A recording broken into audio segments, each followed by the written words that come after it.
August 2022, DC fandom, and this was one of the biggest moments for a lot of Warner Brothers fans. There had been talk that there was a game that was going to be coming out.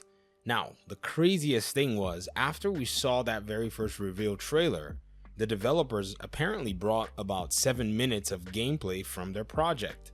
Now, this was pre-alpha footage, and what we saw kind of got a lot of people in a position where they weren't necessarily certain what it is that they had just seen and how it would play in real time when the game got released.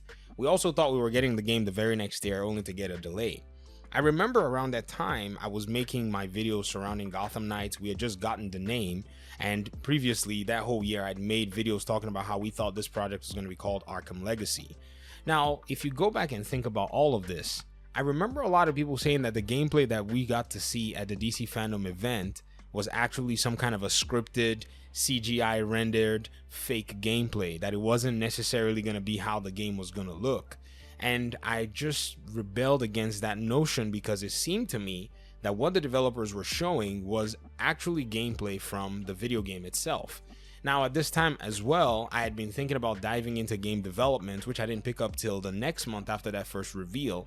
So I was very much convinced that they had actually been playing this game, whether it was within the engine or maybe a pre-rendered version on a console or somewhere, and they were showing it to people. So I made the argument and said that this footage that you're seeing from 2020 was going to be basically the game.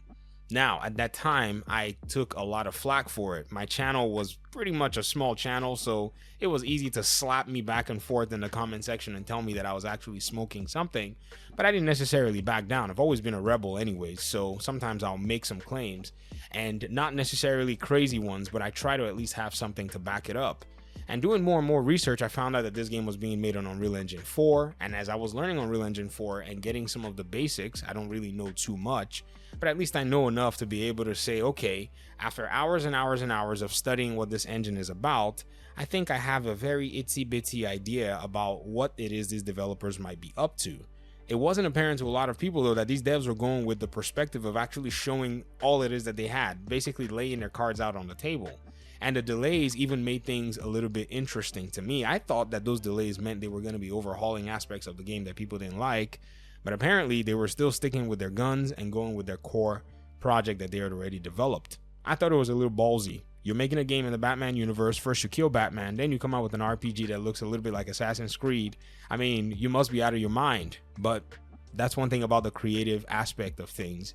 You do things that push the envelope. Even if it pushes the envelope to close so that money doesn't come out of it, you push it anyways. And if you push it and it opens, then you get rewarded for your efforts.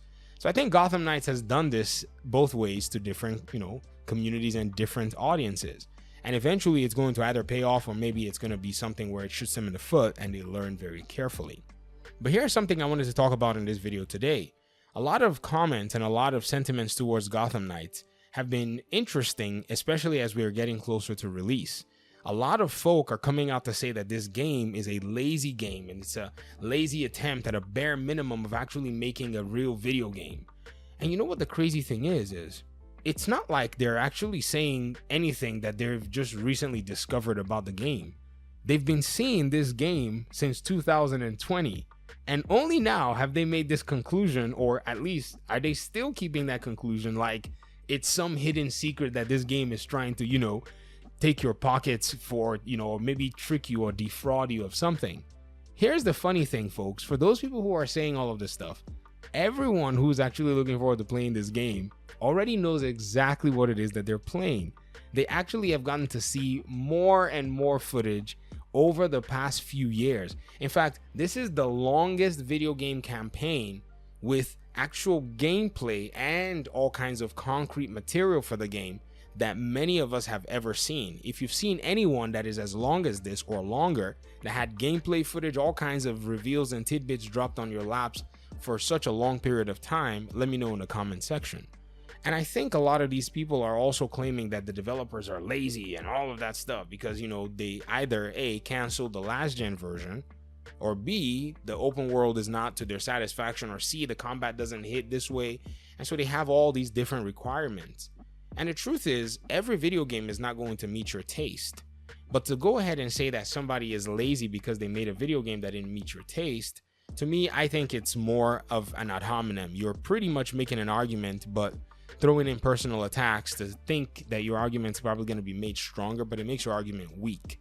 If you wanted to make an argument as to a video game not meeting certain standards, the very best thing that you can do is actually wait for the video game to come out, and then maybe not even put your money, or maybe put your money and critique the game based on a lot of those different measures that you want to use.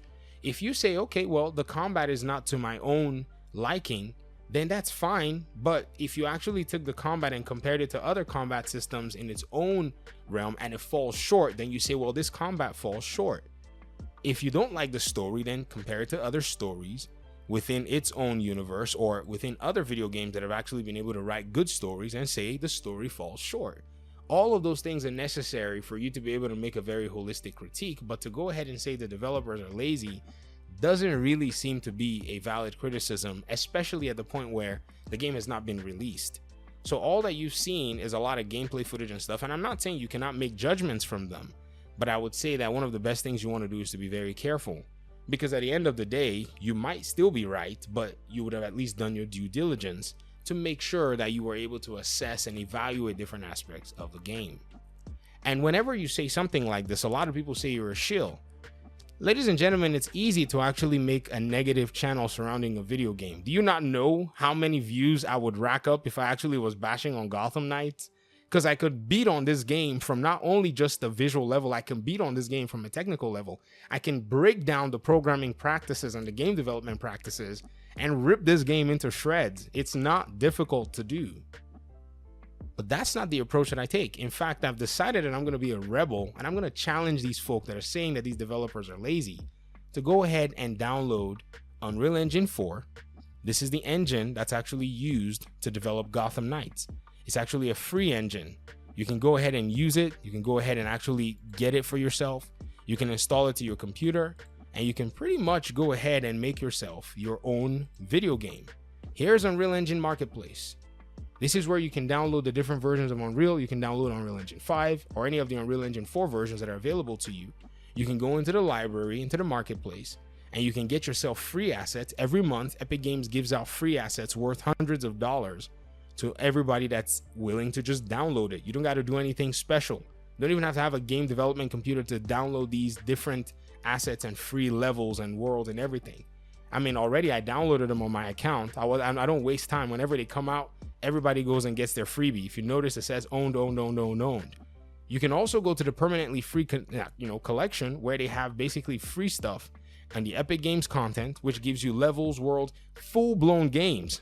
Epic Games makes full games for you to learn, and you can even do tutorials that they have available for you to be able to pick up the art and actually learn how to make game development, so that those who are claiming that Warner Brothers Games Montreal developers or any other developer is lazy can actually possibly show us how much they can actually beat these devs at their own game.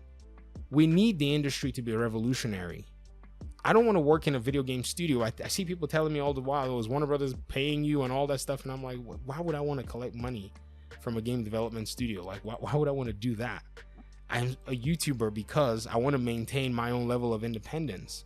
And so going to, work at some other organization when I don't really want to do that pretty much compromises my own vision for my own self. Because being a content creator, you get to call the shots. You can make a video or not make a video. But if you're in a game development setting, whenever they need you to come in, and do a job, you have to do that. You're not dictating your own schedule anymore. And it's, in my opinion, something that I feel strongly, that instead of all of these armchair criticisms, it's time for people to start putting up, because fandom is something that requires a lot of knowledge and requires a lot of that participation. Fans will literally pick up a pencil, comic book fans, and draw, and will learn how to draw, learn how to sketch, and start making their own comics. That's what fandom had always been about when I was growing up. I remember not being able to draw or sketch. I remember I had a neighbor, they had 5 boys. Every single one of them was a wonderful artist, and they all tried to teach me how to draw. For some reason, it just didn't stick. And maybe I need to go back to the drawing board and learn better, but it just never really worked out for me. And so this is why I picked up game development, because I was like, if I cannot draw and be an artist, if I cannot, conceptualize and be a good writer, I might as well just go ahead and learn the whole process of game development overall. And I'm still in learning. I haven't learned anything yet, but the little that I know shows that there is a lot of work that goes into these video games. And every single video game is, in my opinion, akin to an artist or whatever it is you want to call it. Everyone has their style. It's like Picasso. I'll say something crazy here. I can't stand his art. I don't know what he's doing. But Da Vinci, I like Da Vinci's work. I just look at it and I'm like, this is just amazing. But at the end of the day, it's just my preference. I'm not going to go ahead and say Picasso was lazy. I don't know that. And I'm not even an artist. And so in order for me to be able to go ahead and make that judgment, it's kind of interesting to, put myself in that position. And I think this is where in our community as gamers, we ought to be able to just recognize what is entitlement and what is constructive criticism. We have criticisms for these video games. I have a lot of my criticism. In fact, one of them that I have, and I think I made this comment a while ago, was something regarding some of the animations in the takedown of this game. It was a very small thing. I remember calling it out, and some people were like, oh, it's not really a big deal. It's a big deal to me. When Batgirl is sneaking in this first 16 minutes of gameplay, and she's sneaking around trying to get after these bad guys and doing these silent takedowns, especially these ones, the enemy NPCs, they go into an A pose right before, and it seems the animation was not smoothened enough. Did you see it? Let me show you the other one. This enemy NPC is here burning stuff, right? And as she goes after the enemy NPC, you notice that the can of fire or the fuel canister or whatever, and the baseball bat in her hand disappears, and she goes into an A pose. Oh, sorry, the baseball bat's still there, and then she takes her down. Now, this happens in video games, but many video games actually smoothen the animations out. But for me, I do have my technical criticisms of the game. It's there. If I broke them down, I mean, some people, you probably will not be able to play this game if I went after, those little things. But I'm in a position where I'm like, well, it happens in other games. Yes, but it's still a criticism of mine, and I will still put it out there, and I did put it out there in a video a while ago. But at the end of the day, it's one of those things where I'm thinking to myself, there are other people who are working on this game who are very, very diligent in their job. Maybe the animators, I don't know, you can say maybe they got away with that. They're creative, whatever, their boss or their animation person said, it's fine, this system is working, let's just leave it at that. We can criticize that. But then there are other aspects of the game where you really have to say, okay, we have to be able to appreciate it. But I'm talking from a perspective of breaking everything apart. At the end of the day, I recommend for those who are not satisfied with what they've seen in Gotham Knights to not buy the game. I strongly believe that you'll be better served if you leave the project alone. Because yes, your criticisms too may be valid, and I'm not saying everybody's criticism should not be, taken into account. That's not what I'm saying. I'm just saying that some of them are throwing in some personal aspects in terms of throwing the developers into under the bus and putting them in the limelight. And these are normal human beings like all of us. We ought to be considerate about that. And so I just strongly think that the criticisms need to be very well, described, rather than them being in a place where you basically attack another person when you can't even do their job, not to talk about doing their job better than them.